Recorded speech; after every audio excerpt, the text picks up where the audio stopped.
যুদ্ধ বন্ধ করো আমেরিকা, ইসরায়েল। ইরানকে শর্ত দিয়েছে বিনা শর্তে সারেন্ডার করতে হবে। নো, মুসলমান কোনোদিন সারেন্ডার করে নাই।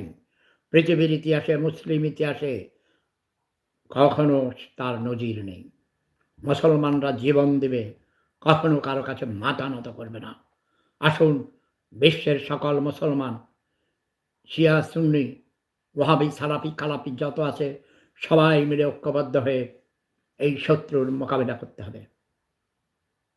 কাজেই আমি আহ্বান জানাচ্ছি পৃথিবীর সকল মুসলমান যে যেখানে আছেন না কেন, সবাই আসুন।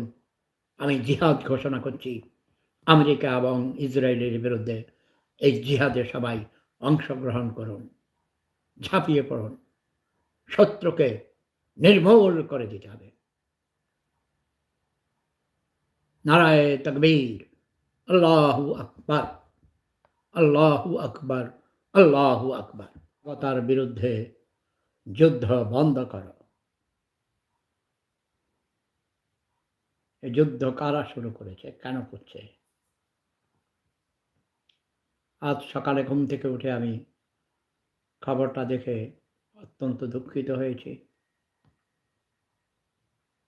ইরানে ১৮৫ জন ছাত্রীকে মেয়েদের স্কুলে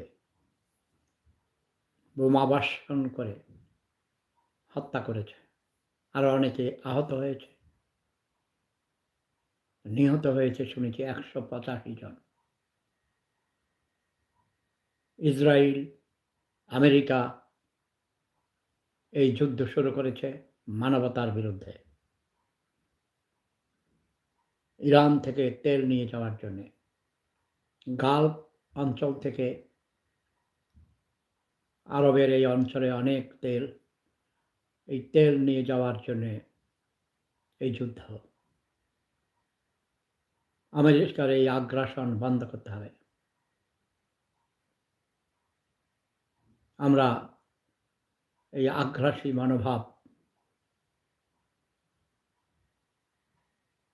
দমন করব। আসুন, সারা পৃথিবীর সকল মানুষ, নিপীড়িত, নির্যাতিত, অধিকার বঞ্চিত মানুষগণ ঐক্যবদ্ধভাবে এই অন্যায়ের বিরুদ্ধে আমরা প্রতিবাদ গড়ে তুলি। আমাদেরকে ভাগাভাগি করে দিয়ে, যেমন করে প্রথমেই ইসলামের জন্মের শুরুতেই ইসলামকে ২ ভাগ করে দিয়েছে, শিয়া এবং সুন্নি।